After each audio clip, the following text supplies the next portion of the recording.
हिंदू धर्म में कुल 4 वेद और 18 पुराण हैं और इन वेदों पुराणों में देवी देवताओं के जन्म से लेकर उनके अवतार और अन्य कृत्यों की जानकारी का वर्णन किया गया है।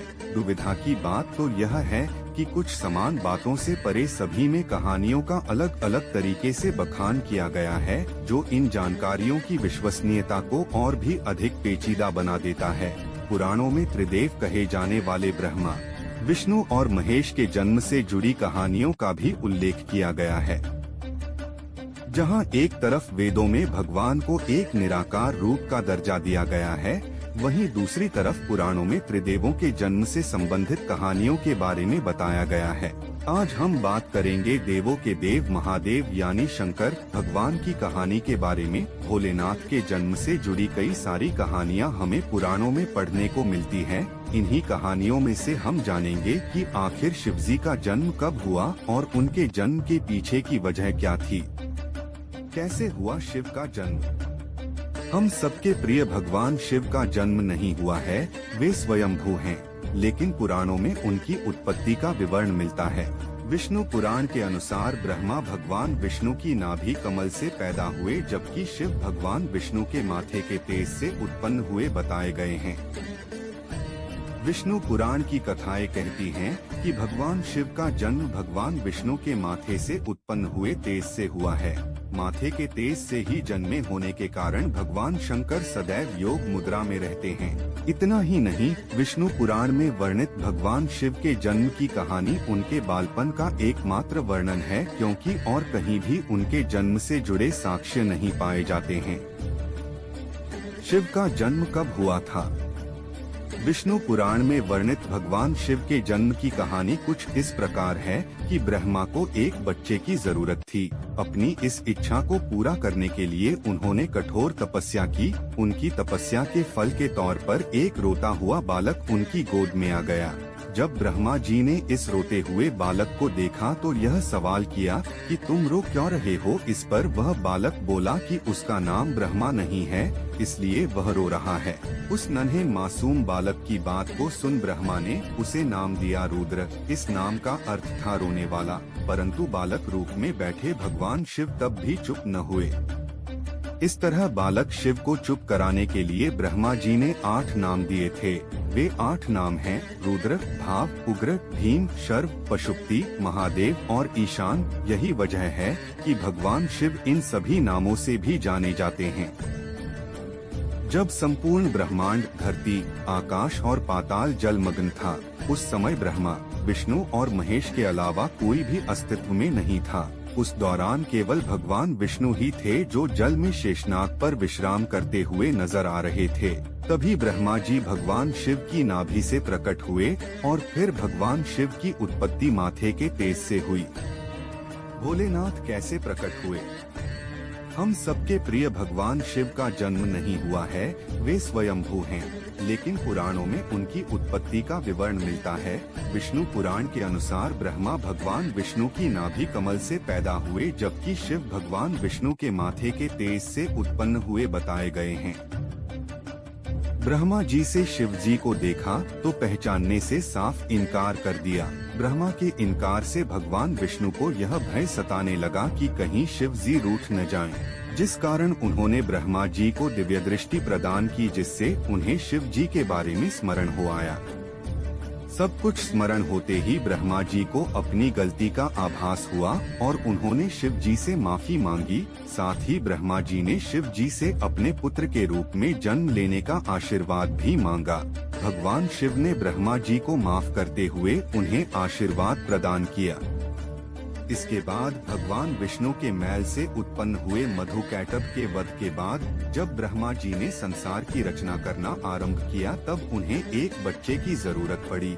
इसी समय उन्हें भगवान शिव से मिला आशीर्वाद याद आया। आशीर्वाद को पाने के लिए उन्होंने तपस्या की और फिर एक बालक उनकी गोद में प्रकट हो गया। शिव के माता पिता के बारे में बहुत कम लोगों को ही पता है। शिव महापुराण के प्रकरण के अनुसार भगवान शिव की माता श्री दुर्गा देवी, अष्टंगी देवी और पिता सदाशिव यानी काल ब्रह्मा हैं। विष्णु पुराण की माने तो शिव जी के पिता ब्रह्मा जी थे, जिन्होंने शिव जी से अपने पुत्र के रूप में जन्म लेने का आशीर्वाद मांगा था। फिर समय आने पर सृष्टि के निर्माण के समय शिव जी ने ब्रह्मा जी के पुत्र के रूप में जन्म लिया। भगवान शिव स्वयं इस संसार के गुरु माने जाते हैं, जिन्होंने इस संसार में गुरु शिष्य की परंपरा का शुभारंभ किया था। हिंदू धार्मिक ग्रंथ कहते हैं कि ब्रह्मा जी और शिव जी इस संसार के सबसे पहले गुरु हैं। जहां ब्रह्मदेव ने अपने मानस पुत्रों को शिक्षा प्रदान की थी, वही भगवान शिव ने अपने 7 शिष्यों को शिक्षा प्रदान की थी। इन्हीं 7 शिष्यों को सप्तऋषियों का दर्जा दिया गया। शिव पुराण में जन्म से जुड़ा शिव का रहस्य कहता है कि भगवान शिव का आदि और अंत से कोई संबंध नहीं है। वे काल और मृत्यु के चक्र से बिल्कुल परे हैं। शिव पुराण के अनुसार भगवान शिव स्वयंभू हैं, जिनका जन्म स्वयं हुआ है। जिस प्रकार शिव स्वयंभू हैं, उसी प्रकार नर्मदा नदी से निर्मित होने वाले शिवलिंग को भी स्वयंभू माना जाना जाता है। इसके पीछे की वजह यह है कि उन शिवलिंग को कहीं से निर्मित नहीं किया गया है, वे खुद ही नर्मदा नदी से निर्मित होकर निकले हैं। स्वयंभू होने के कारण अपने साथ कई विशेषताओं को लिए हुए हैं। जिस घर में भी इस स्वयंभू शिवलिंग को पूजा जाता है, वहां भगवान शिव का आशीर्वाद सदैव बना रहता है। सभी बिगड़े काम बनने लगते हैं। शिवलिंग के पीछे का सच क्या है? शून्य आकाश, अनंत ब्रह्मांड और निराकार परम पुरुष का प्रतीक होने से इसे शिवलिंग कहा गया है। स्कंद पुराण में कहा गया है कि आकाश स्वयंलिंग है, धरती उसकी पीठ या आधार है और सब अनंत शून्य से पैदा हो उसी में लय होने के कारण इसे शिवलिंग कहा गया है। शिव पुराण में शिव को संसार की उत्पत्ति का कारण और परब्रह्म कहा गया है।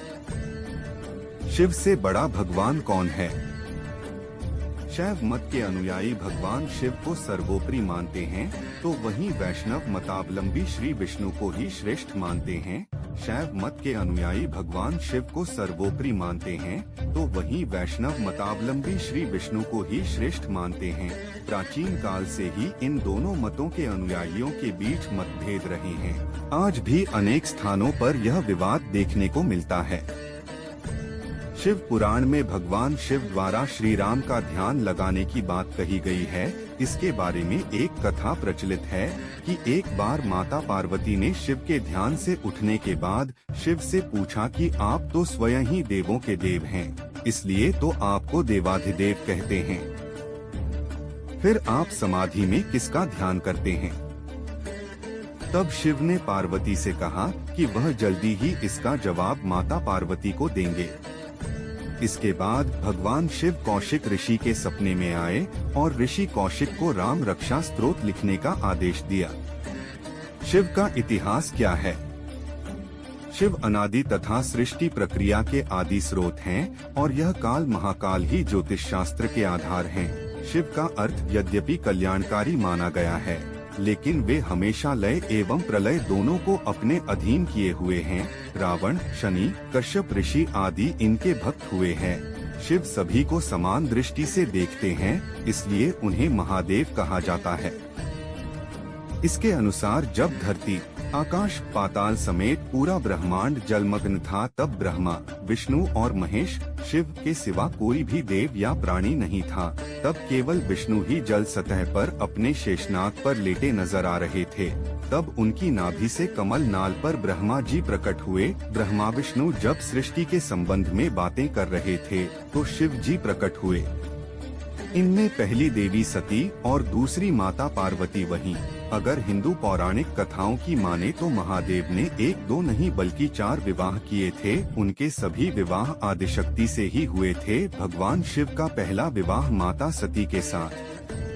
भगवान शिव को अमर माना जाता है, हालांकि पवित्र शास्त्र साबित करते हैं कि भगवान शिव का जीवन काल सीमित है। यही स्थिति ब्रह्मा और विष्णु की भी है।